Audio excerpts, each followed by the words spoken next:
Good morning, Giants. Welcome to the Park Bench. I'm Nick Smith here with Teresa McNicholas. We are going to go into some live coaching, and it's going to go however it goes. That's the beauty of this. We're going to ignore your comments, but please comment as you go through this. So we're live now. Teresa, welcome to the Park Bench. Thank you very much for having me. You're welcome. I think we need to get shirts made that say Benchy on them. Yes. I'm a Benchy, That would be awesome. That would definitely be awesome. Well, tell me, so we're going to dive into whatever comes up for you. And I have no idea in which direction this is going to go. We're just going to go with it. So I'm going to let you take the lead as far as what's on your mind. All right. Sounds good. Does that work? Okay. That works. Great. So I think what I most likely want to sort of try and work out here is I've had this vision. I've had this vision since I was probably like 4. Like I know I'm on this earth to help people. And I remember being like maybe older than 4, but driving in the car with my father, and we would take the back roads and we would pass this abandoned rug mill factory. And I just remember this thought going, I want to turn that into a homeless shelter. Obviously, at that age, nothing came of it.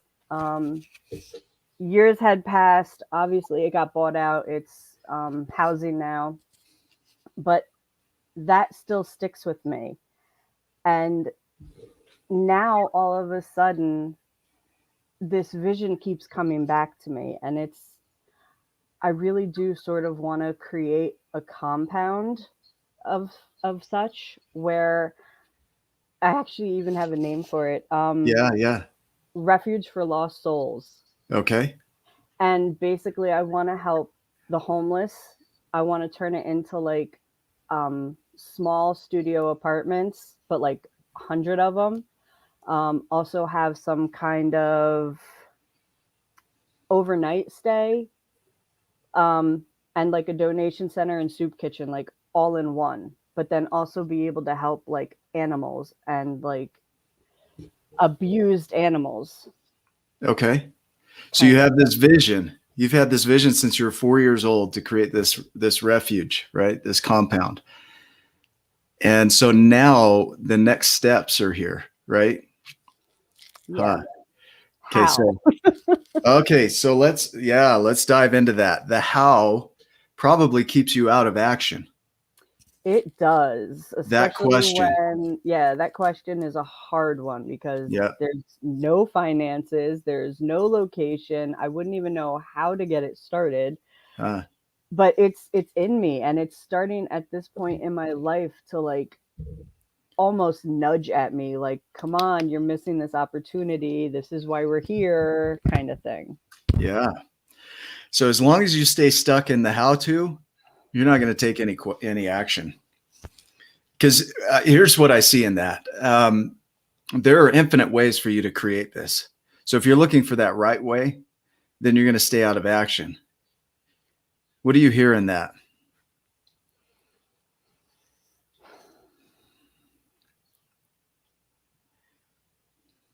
That I just need to start wherever and just make the first move. And then once I take the first step, everything will sort of follow suit. Okay. Is it in you to create this? It is. There's a lot of fear that comes up. Yeah. That the way you said that, it is leading into there's some questions around that. It is, but right? Yeah. Just the way you say it is. I want you to hear that. That's the way that you speak to yourself. There's fear around it. You just said that, right? There's fear around it. Without diving too deep down that rabbit hole, what is the fear?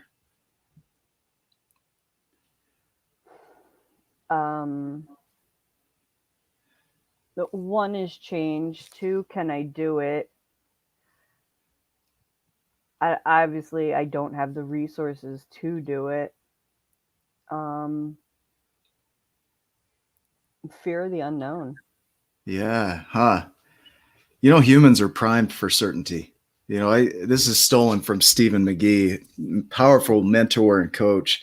He did a live video recording yesterday on it that you might go back and look at, Stephen McGee. And if you're not following him, follow him, because he's one of those people that steps into the unknown just to step into the unknown. And so the fear, the uncertainty, I'm going to share kind of the certainty cycle that I share in my book, The Art of Accomplishment. I don't know if you have a copy of this. If not, I'm going to send it to you. Okay. Yeah, no, I don't have that one. Okay. I'm going to send that to you. But in there, I talk about the certainty cycle. So after we're done, make sure I get your address and I'll get that out to you. Okay. So in the certainty cycle, when we are inspired to do something, we have this decision to make. Are we going to act on it, or is it just going to be an idea and a thought? And it was nice and it was fun, and that's all it is. And so when we decide that we're going to step into that path, that uncertain path, it takes a little bit of faith, because you can't see what's ahead of you. And so as you step onto that path, you come to a point where you don't know how it's going to turn out, and you have a lot of uncertainty. And you start to act on it, and let's say something goes wrong. You're unable to move forward. Then you gain what's called a sense of certainty. Well, there's one more reason for me not to do this. And that sense of certainty rules your life as though it's the truth. But there's not enough testing there to really say that that's true. You have one experience or two experiences, and you say from that, this doesn't work. The analogy I use in the book is somebody goes to Vegas and puts a quarter in the slot machine and pulls the handle and wins the jackpot on the very first quarter. They could say with a sense of certainty that they're going to win the jackpot every time they put a quarter in the slot machine. We know from experience that's not true, right? Yeah. So as you test and practice, you start to narrow down that space of I don't know and that uncertainty, and you start to see a clear path. And it starts to narrow down to where you gain certainty. And you can count on things, and you know certain behaviors are going to lead to certain outcomes. And then as you do that, you gain knowledge. And then as you gain that knowledge, you learn how to use that knowledge, and that becomes wisdom, and that anchors in your truths. And then it's from that wisdom that you go out and you start to teach others, right? You inspire others, and then they get insight, and they get to decide to go on that journey, right? So it's this spiral. It's a looping up in your life of stepping into that uncertainty. And so what do you hear as I speak that?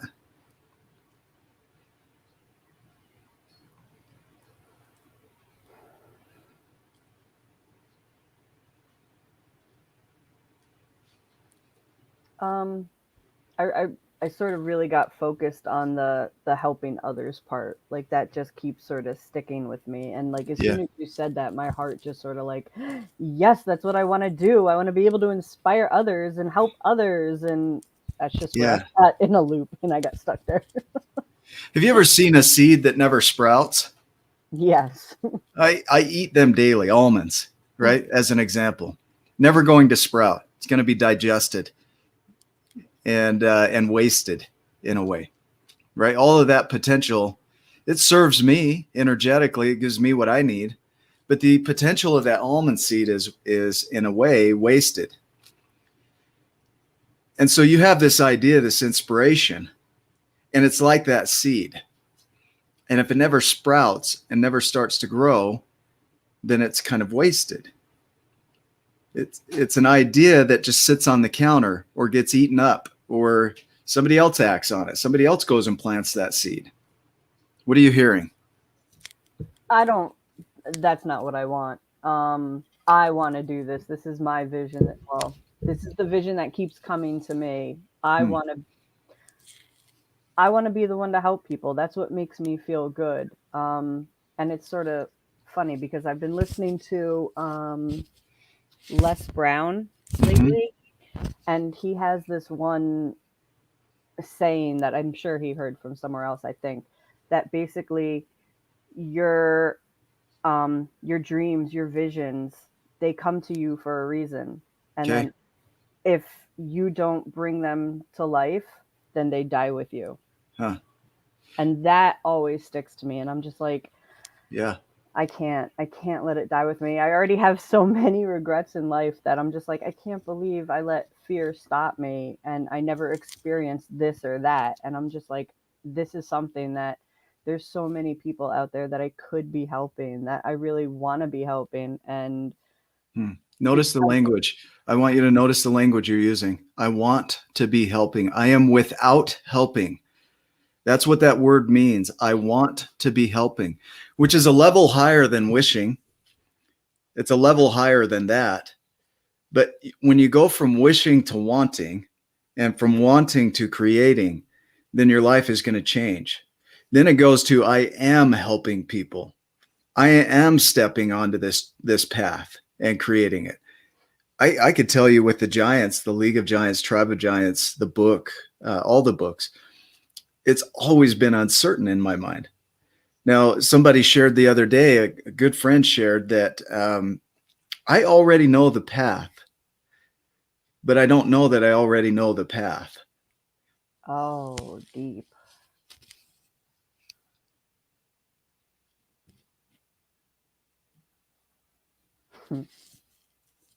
Yeah, what comes up there?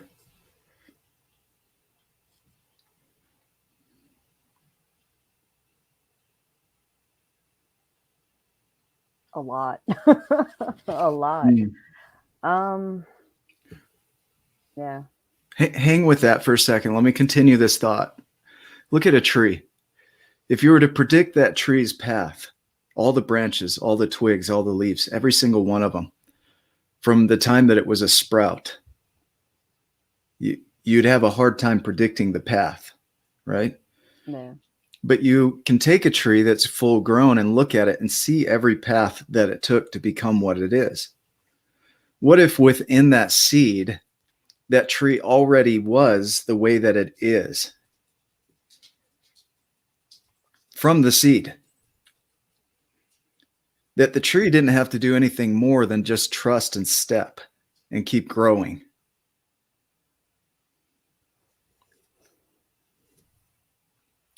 But if that tree ever stopped putting energy into it, you look at the path of the tree, the fractal of the tree, right?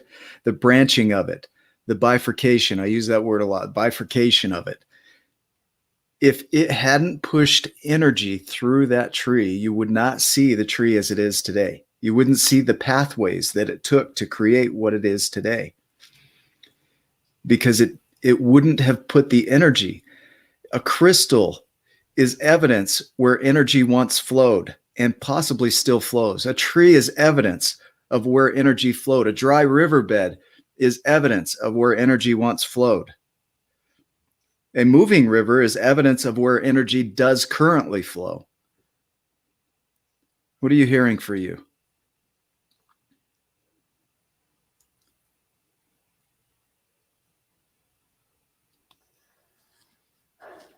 Is that I'm not putting the energy where I want it. I'm putting it in the fear and the uncertainty and not into creating the vision that I have.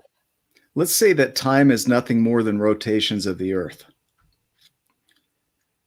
And you have the ability to impact and influence your life at every level. And you choose to continue to feed the past. And so what shows up in the present is the past. I mean, isn't that what's happening? I'm going to go a little philosophical on you with this, because what you're feeding is what shows up in your world. Mm-hmm. Yep. Okay, tell me what just came up right there. I'm feeding shit. Sorry. Yeah. That's exactly what I'm feeding. I'm feeding chaos and anxiety and stress and mess as I look around my horrific room and house and life right now. So whatever you feed with your attention grows, stays alive. Let's say that it stays alive. You know, if the heart stops pumping, we don't do very well. We just kind of shut down. Yeah. So we need that constant flow of energy. Now, if that constant flow of energy is full of cortisol and stress, then our bodies don't really respond that well to that. If your life is fed, you feed the energy of anxiety and fear, it doesn't do so well for creation. It's more of a survival mode. So you're unable to move forward. Now, here's the thing where people get stuck is they think, I've got to do this perfectly. I can't mess up. I can't have that one day where I'm down and negative. That's untrue. I'm wondering what you're hearing. I'm seeing your face processing. So yeah, I'm more curious about that. I didn't want to go here. Yes, there we go. This is where I want to go. Well, just sort of everything that you're talking about, about like the heart stopping and anxiety and all that stuff. I actually just had a miscarriage. And then a close relative passed away. Like everything happened. Like just found out we were pregnant, had a miscarriage, and then the close relative passed away. And it wasn't easy. All within a matter of 3 weeks. And I'm just mentally done. I was trying so hard to hide all that. You are a strong soul. Holy cow. Really not. Well, let me have you hear that. Events like this, I want you to look at the event, the miscarriage, right, as an event.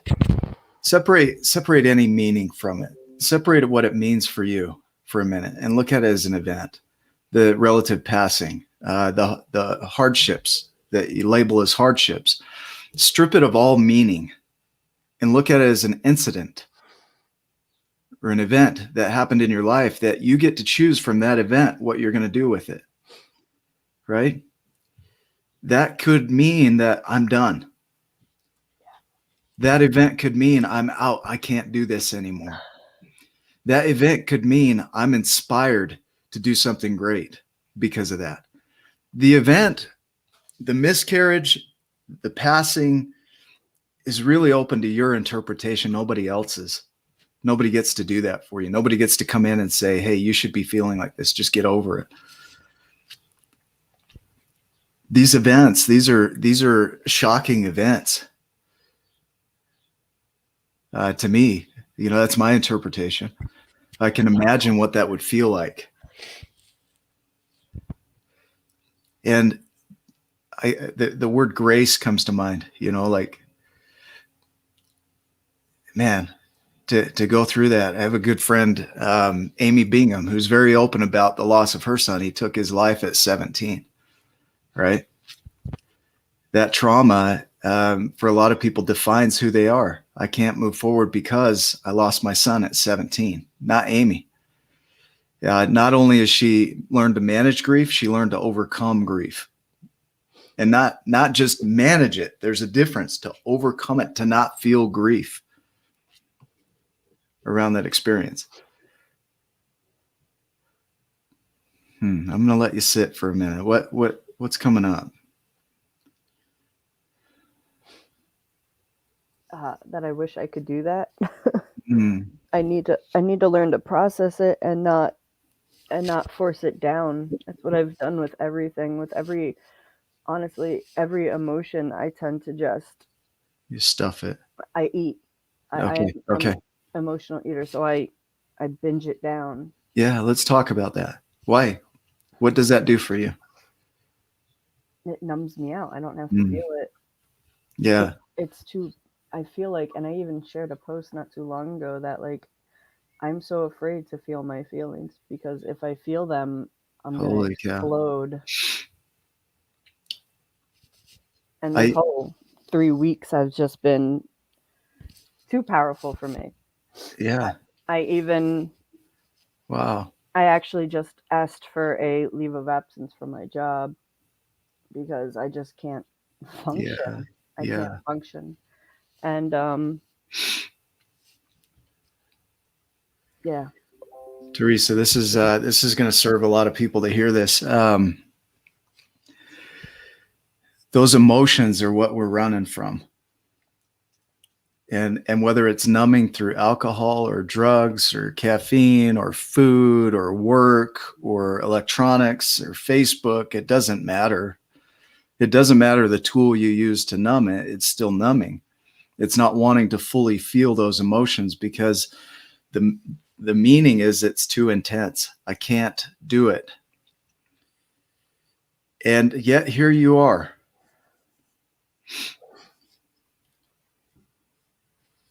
Do you hear? What did you hear there?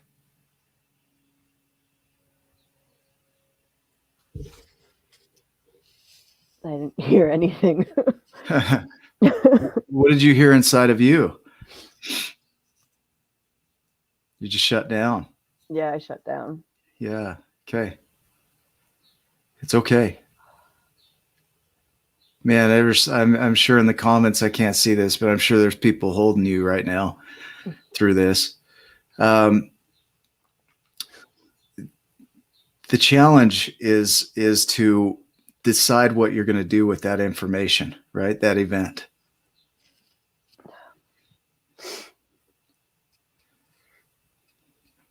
What are you going to do with it?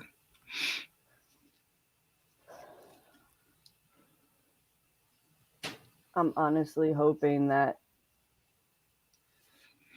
this time is going to be a launching pad for me, because I keep hearing all those coaches and all those motivational speakers that I listen to. Yeah. And a lot of it is like, when you feel like your world is crashing down, it's crashing down so that you can rebuild the better one. Wow. Okay. Let me have you hear that. Look at the meaning that they gave to that. Look at the meaning that they choose to give to an event. The world is crashing down, and a motivational speaker or a coach says it's crashing down so that you'll step into your greatness. Versus, and let me have you hear this, the world is falling apart because you're doing something wrong or you're broken. What do you think gets created in both of those scenarios? Same event. Just right? different outcome, different mindset, different outcome. Yeah. Why is the outcome different? Mindset. A choice, right? A choice to see it different. Those motivational speakers, those coaches are saying, I choose to see this event as a launching pad, versus somebody that says, I choose to see this as unfair. Why me? This shouldn't be happening. Yet it is. It happened. The event cannot be controlled. The choice of how to interpret it can. What you do from here can. The grieving process, you're going to go through some things. Susan Anderson, you might pick up her book on grief. She talks about the Swirl Method. Have you heard it? Mm-mm. Your life is shattered. Swirl, S stands for shattered. You go into withdrawal, which you're doing. You internalize, what could I have done different? This is my fault. You start to internalize it. Then you get angry. You're going to have an angry stage where you're going to get mad. And then you're going to start to lift the L. And I love it because it's the stages of grief that we go through, the 5 stages of grief that we go through in a loss. For me, it was a divorce. I had a shattering of the life that I knew. I withdrew into myself. I internalized, like, why am I broken? Why is this happening to me? And then I got mad. And now I'm in a stage where I'm lifting out of it. And life is changing and it's good. And recognizing that this is a pretty consistent process for people, that it can be okay for you to shatter. It can be okay for you to withdraw. It can be okay for you to internalize. Our lack of acceptance around that is what keeps it fed. Like, I can't be angry. No, you absolutely can be angry. Yeah. I can't be scared. No, I would use a language here to emphasize this. You can be scared. You can be scared. And you can still create great things. So let me hear you for a minute. What's coming up?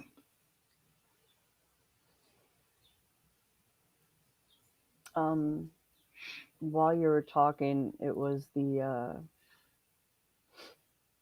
whole acceptance of it all, because I was struggling with I was struggling for a while. I actually I went back to work thinking, and it was literally one shift. I went back to work thinking I could handle life. I could handle it. I could just hold myself together by the thread that I was holding on to. Yeah. And Yeah. I just remember opening an email from my manager, and it's a normal email. It was something that she would always send me just to Yeah. be like, this is what needs to get done, kind of thing, or just to bring my attention to it. And I just remember sitting, staring at the computer, just I was crying hysterically, and like my heart was pounding out of my chest. Huh. I think it was a panic attack, for lack of better Yeah. Yeah. terminology. I could imagine. And I'm like, I can't do this. I put too much stress on myself at work. It has Yeah. nothing to do with my manager. It has nothing to do with the job. Wow. The job Wow. is stressful, but it's me. I have to do good. I have to make sure I do a good job. So when it came time to, okay, maybe I just need a break. Maybe I do need to take a leave from work. So much was coming up. Like, I don't deserve it. I can't handle it. It's not the responsible thing to do. Wow. Wow. Yeah. So yeah, there was a So, lot. so to have you hear you, and this is the important thing. It's not about what I say. I can't say anything that will influence you. What you hear is what will influence you. And having you hear you is one of the most powerful things you can do. Is you're sitting there and you get this email, and it's an email that your manager sends pretty consistently. It's nothing new, but it hits you in such a degree based on the experiences that you're having that you break down and you start to cry and your heart starts pounding it and you start to feel this panic attack. And your job is stressful, but it's not the job that matters. It's how you interpret the job that matters. And these are your words fed back to you, as it's how you interpret the job that matters. It's how you interpret the experience that matters. And before you step into this path of creating what you will create, what you are creating, being able to allow those emotions to be present and determine your attitude through it, your response, your meaning of it, is what's going to dictate how you step. If you're in the space of, I can't take another step, you're not going to. If you're in the space of, this is really uncomfortable, I don't like it at all. In fact, if I were to label it, I'd hate it, this feeling. And it's okay for it to be there. It is what it is. I can accept that. It is what it is. I don't agree with it. I don't love it, but I can accept that I feel emotionally strung. I can accept that. And there's nothing to do with it. I don't need to change it. It just is present. That's what occurred. And then from there, I can choose to re-engage with my life. I can shift my attitude. I can decide from here where I'll go. I might still feel really, really uncomfortable in my body. And I still have a choice. What are you hearing for you?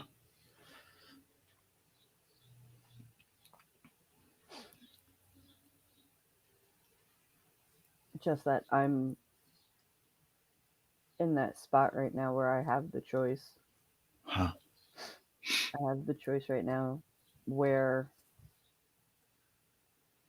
I want my life to go. Yeah. Could it be okay that you're not okay?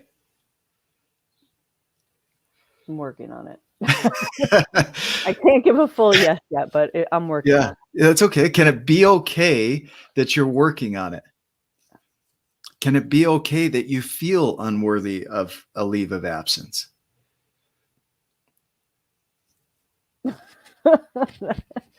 Oh, that's so hard. Yeah. See, this is the challenge: is we don't want to accept our lives, but we want to be accepted. Yeah. What a paradox that is, right?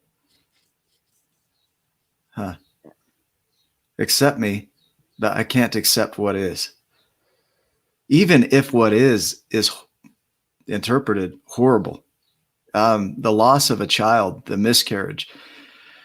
I don't have a direct experience around that. My sister does, you know. Nobody gets to come in and say how that impacts you. But even being not okay with that, we can't even accept that we're not okay with it. The idea of stoicism of just get over it, get back to work. Nobody cares. Everybody has their issues. Doesn't really serve you. What are you hearing? I see you processing. I love seeing your face here. I'm grateful for that. Yeah. I'm so bad with poker face. I can't. I can't. Yeah. I thought I was doing everything. I thought I was putting on a great mask, but I suck at that.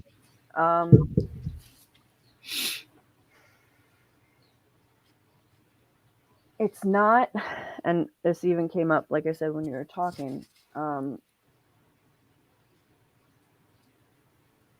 What did you say? It's accept me, but what did you say again? I don't even remember. I'm gonna have to go back and record and watch the recording.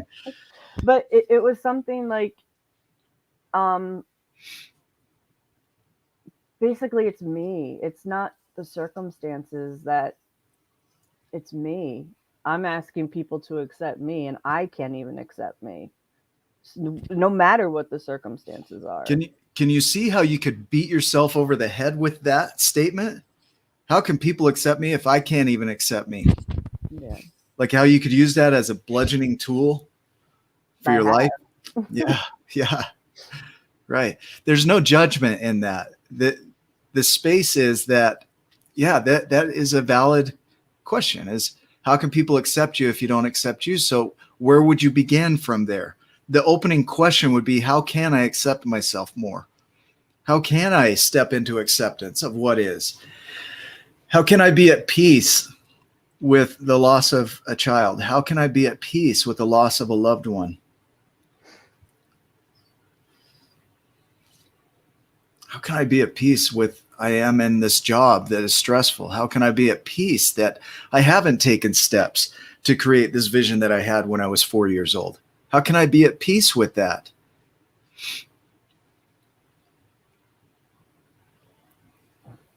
I just keep hearing I can't. Okay. Is that true for you? It's obviously a truth right now for you. Yeah.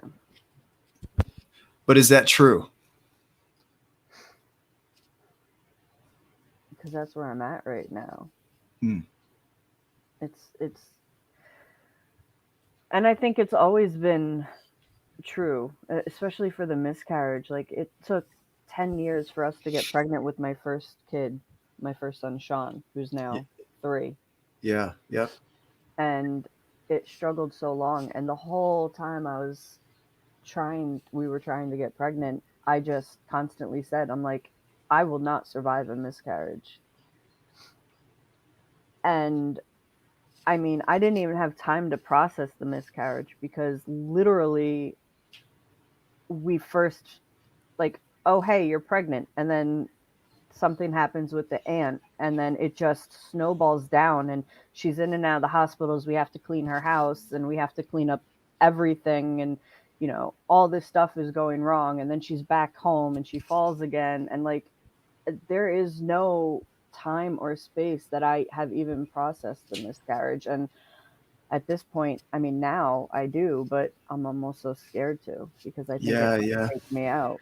So you numb, right? Because it's so intense. So you numb.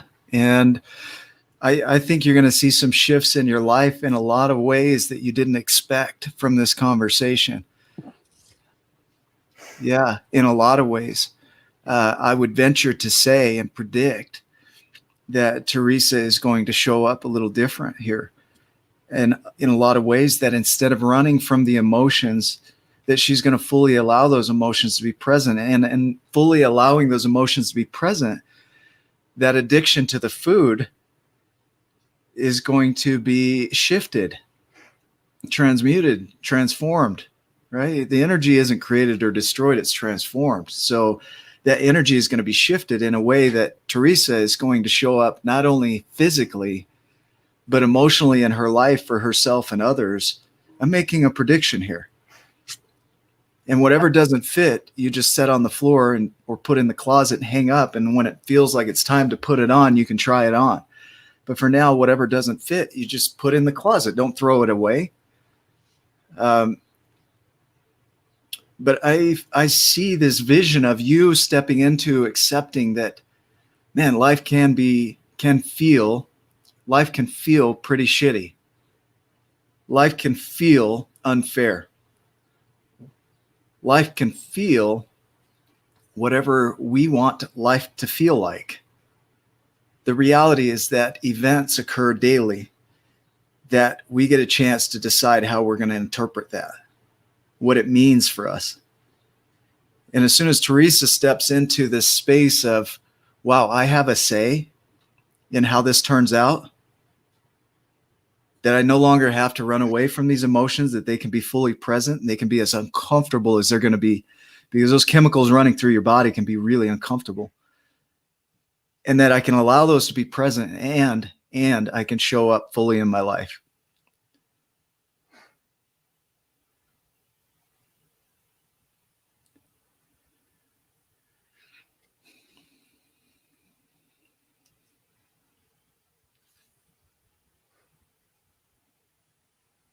I like that. I like the idea of transforming.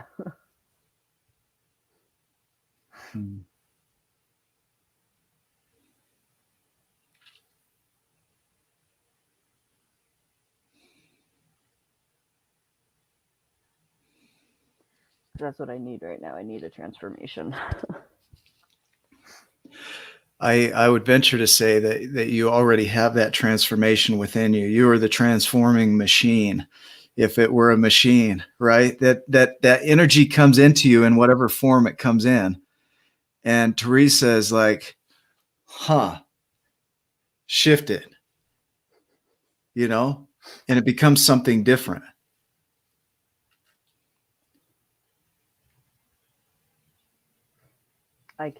It's so funny. I'm laughing because my husband obviously is a big not obviously, but he's a Transformers fan. Okay, cool. So he shows my son his toys that he had, or some of them. Yeah. And he tries to make the sound, so he tries to get my son to transform. So in my head, I literally hear the Yeah. I love it. In fact, I would love for you to carry around a transformer. Just even a little one as a reminder, as a totem for you, as a token that I have them. I carry things around. I have, like this ring is it's a dice. So, the symbolism of that is that the path is unpredicted, that the path will be what it is. So leaving it open to whatever it will be or what it needs to be allows me to just step. Like, I don't need to know the path. All I need to know is I need to put energy into what I'm creating. But that transformer is a reminder that Teresa can take anything and move it into something impressive, right? It's pretty impressive to see a car transform into a robot or vice versa, right? I think for me, obviously, yes, that is definitely impressive. Yeah, sure. Go ahead. But it's still, I don't know why this stuck to me, but it's still like, okay, so it's still that car. That's what I keep hearing. Like, yeah, it's cool that it's a robot, but it's still that car inside. And I don't Okay, what does that mean for you? Let's dive onto that.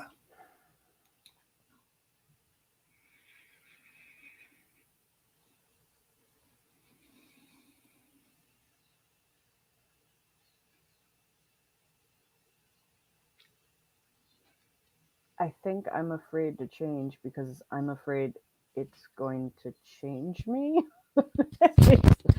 Yeah. Okay. Okay. So if I hear that, the car might change into a robot, but the car doesn't change the fact that it's a car. So Teresa might change into something amazing, and she's still Teresa. Like, to create what you want to create doesn't change the fact that you are Teresa, and that all of this thing, if you were to picture a tree, let's go back to the tree analogy, right? Every branch on that tree makes that tree beautiful. Every single one of them. The twisted, the gnarled, the burls, all of it. It makes that tree beautiful. And it wouldn't be a complete tree without any of those features.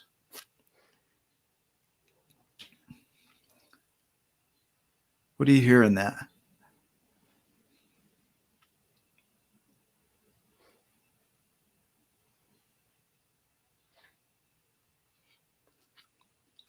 What really stuck out was that last part. It wouldn't be a complete tree without all of that gnarly stuff.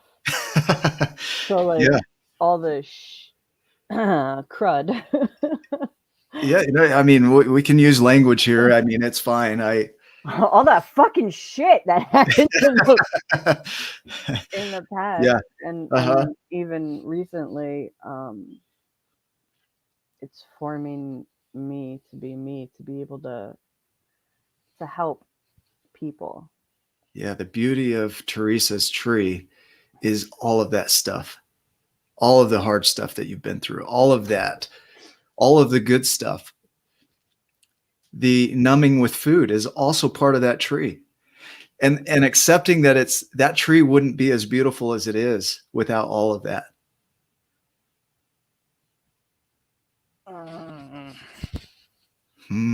What? I'm gonna hide. I want to hide. I want to like put my head inside my sweatshirt right now and hide. Yeah, I saw that. That was going back in time. That was something I see my 11-year-old doing. It was that one word. It was that one word. What is that? Beautiful. That did it. I wanted to hide.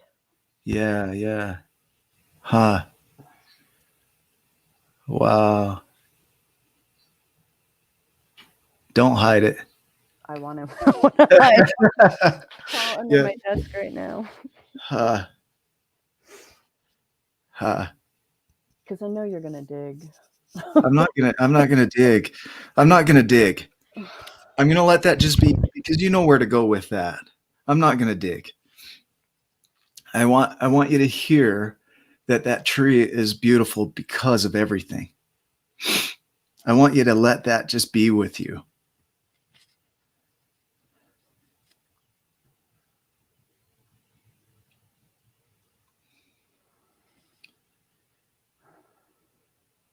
I stop breathing.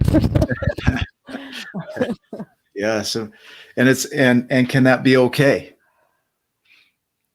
No, because then I would die. Well, no, not the. Yeah, I get that point. That's valid.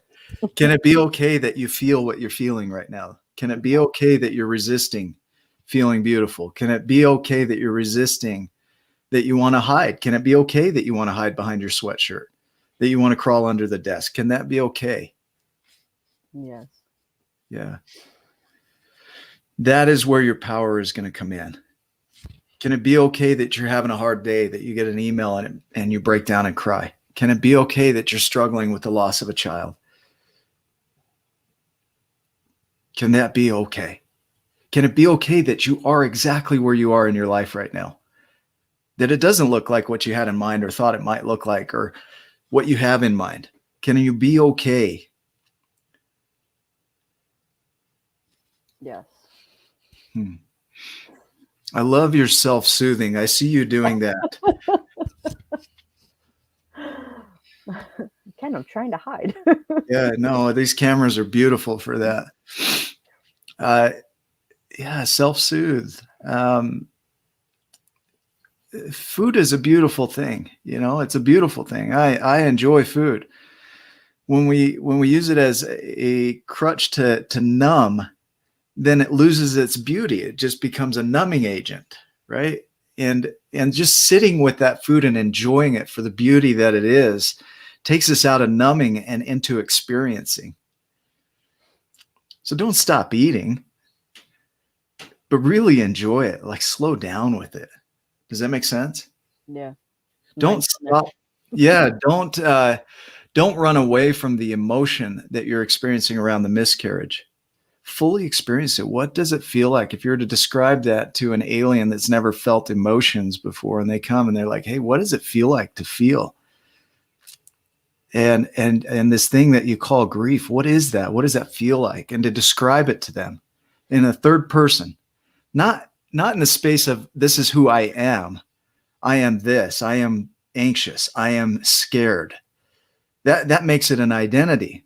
But I feel anxious, and this is what it feels like through my body. There's this chemical running through my body, and it just makes me want to shut down. And I start feeling like I want to have tears come out. I want to cry. Right? To describe it in the third person, to separate yourself from it, to fully experience it. What does it feel like to eat? What does it taste like? What does it smell like? Why do I enjoy it so much? Right? Takes it into a different experience. What is it like to grieve? What is it like to feel so anxious that your heart starts pounding, you start crying? What does a panic attack feel like? Right? Rather than run from it. No, I can't go there. We're going to go right into the room and turn the light on and really look at it and observe it. What is it?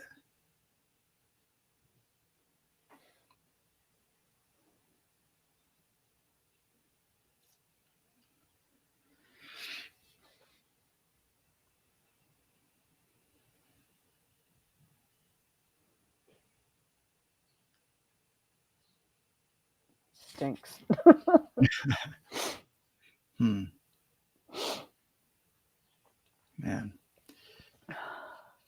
I would invite you to let yourself cry today. That is resetting your system.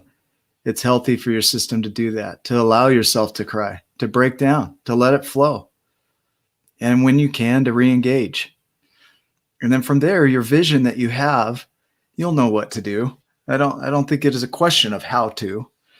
Once you decide, I'm in, you'll find any way you can to create it. That's what I know.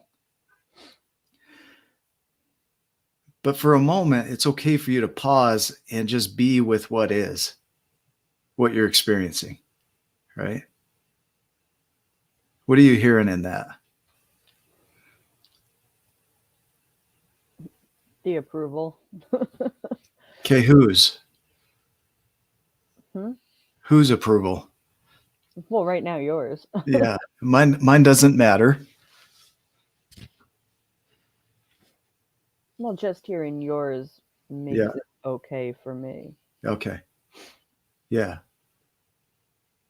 So that I can then approve myself. Yeah, you hearing mine inspires you to where inside of you, you say, if he can do that, that inspires me to where I can also do that. Huh. Notice that. It's not that I did anything. I didn't do anything. But inside of you, you made it mean that if I can do it, you can also do it. You did that. That's your transforming power right there. Huh.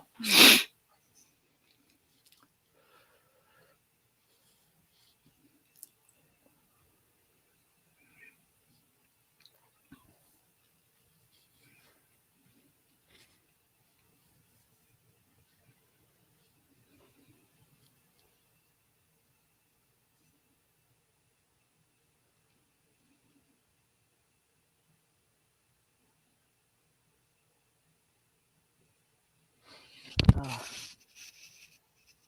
Hmm.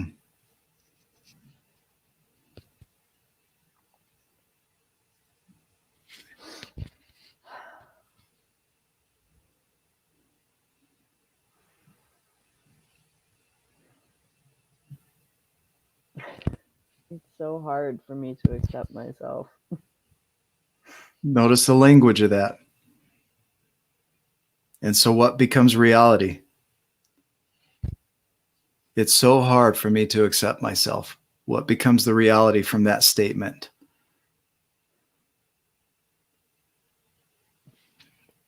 that it's hard to accept myself. Yeah. Yeah. And so a bridge for that, just to give you a bridge here, is I'm learning to accept myself. I like that one. Yeah. You might not be perfect at it, but you are learning. And I am practicing accepting myself. And it does feel hard. It does feel hard, but it is not so hard, like as though it's an absolute truth. It feels hard, but I'm learning. Do you hear that? Yeah. So I'm going to invite you to practice that create these bridges, that you might not be that thing, but you are learning to be that thing. You might not be that thing yet, but you are learning to be that thing. Right?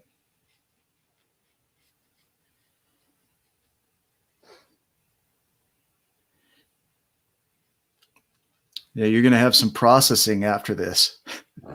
Yeah. Yeah. And the direction you take it is completely up to you. It's completely up to you. I'd almost invite you to go back through the comments. There's a lot of comments in here. There's over 60 comments. Yeah. And use those as a launching pad for you. And wherever you go from here is completely up to you. You get to decide. It's your journey. And being able to sit with your emotions and allow them to be present and fully experience what it feels like to be sad, to feel sadness, to feel grief, to really just sit with those. That when you eat, it's no longer about numbing. It's about, I want to experience eating, because experiencing eating is a lot like experiencing grief. It's an experience.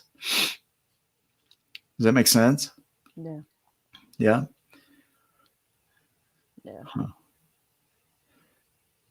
What else is coming up for you? But just that that's what we're here for. That's what came up when you said that I believe that we are here to experience this world and not to numb out and to feel things. And yeah. Huh. That's what I yeah. And that numbing out keeps us from that experience. Yeah. Yeah. Huh. Do you know what to do with this? What we've talked about? I hope so. Yeah.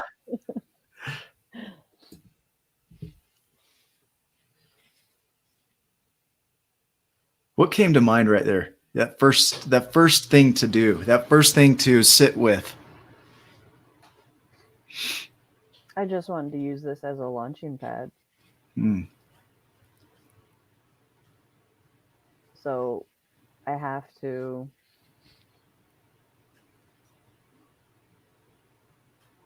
focus on first feeling my feelings and getting through the grief and the pain and processing it. And once I have processed it, then it's time to take that first step and to go for my dreams however I can. Yeah. Amazing. Amazing. Huh. This went down a totally different path than we could have predicted, right? Today? Yeah, it went everywhere. Yeah, yeah. But wasn't it a beautiful experience? Yeah. I primed you in saying that, wasn't it? Like you don't have to agree with me. You say it was terrible. But sucked. But in the end it came out beautifully, yes. Yeah, so use that as a template for what you're creating, because when we stepped into this, we had no path. We had an idea that we would have a complete conversation by the end of this. That's it. But within that, like the tree, it branched and it forked and we went here and we went there. But in all of it, it's beautiful, right? As you're creating this refuge, this compound, it's going to go exactly like that. Does that make sense? Yeah. Huh. It's going to go to shit first. It could be open to the possibility that it also doesn't, right? Because like my ring, the reason I keep that is because it comes up wherever it comes up. right? I roll a dice, it's going to come up on whatever number it lands on. I don't get to choose in advance which number it's going to land on. So be open to the idea that it could go to shit, and it also could not. Could work out really well for you. That's also a possibility.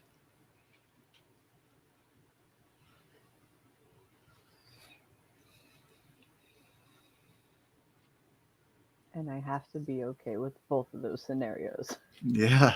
Yeah. Interesting, huh?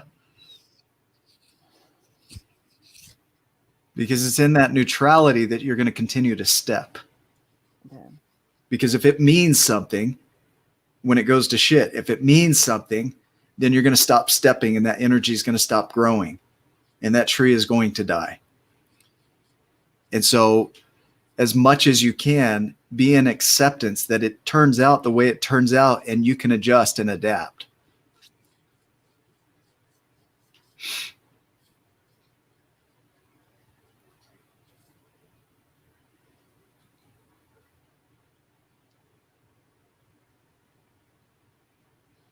I need to find the lesson in it.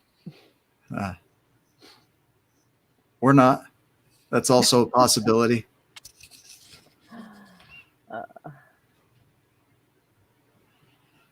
Yeah. Do you know what to do from here, Teresa? I'll figure it out. No, I don't know, but I'll figure it out. Yeah, I love it. I love it. I love it. So step into that uncertainty and honor and give grace to what you're experiencing right now. And it's okay for you to experience what you're experiencing right now. So I would love to hear back how this goes for you, whether it's positive or negative. It doesn't matter. It's up to you to decide the direction of that. But to share what you have experienced since this conversation. Maybe a month from now, you come back into the tribe and you post and you share this experience. Like what has occurred for you? Would you be willing to do that? Oh, absolutely. Yeah. I think that would be even. Oh, I can't think of the right word. Yeah. Smart, amazing. Like it would be, I guess, a good learning experience for me to see, like, okay, a month from now, what did I accomplish, or did I follow the same pattern of my life of just feeding what did I feed? Yeah, I like it. Yeah. I like it. Yeah. Interesting. Cool. There anything else I can serve you with today? No, you're good. You're good. You're good. I love it. I appreciate you showing up and getting vulnerable here. Go back through the comments. Okay. Go back through, and then, go get a transformer. Just a little one, just something to just even put on your desk or somewhere as a reminder of what you're creating. I like that. I definitely will do that. Okay, cool. Okay, man, I appreciate you being on here. Anything else you want to share before we wrap up? I want to share my gratitude. Thank you so much for everything, for the eye-opening experience, and just for having this platform. You're welcome. You're welcome. Thank you. I received that too. So I'm grateful for that. And we'll keep stepping, right? I'm in there too. So cool. We'll make it a giant day. To those that are watching, if you want to be on the park bench, there's a link in the comments or in the description that you can do that. We're booked out through April at this point, so we're going to be a little ways out. But if you want to be on the park bench and that speaks to you, do that. If you feel like you want to have coaching outside of that, you're welcome to explore that with me too. As always, that first session, I don't charge for that. There's no fee for that. So if it speaks to you to do a coaching session outside of the park bench, then you're welcome to do that too. But Teresa, I just want to honor you for showing up today. Thank you. Thank you very much. Okay. You guys have a great day. Teresa, have an awesome day. Go create it. Cool. We'll see you. Bye. Bye.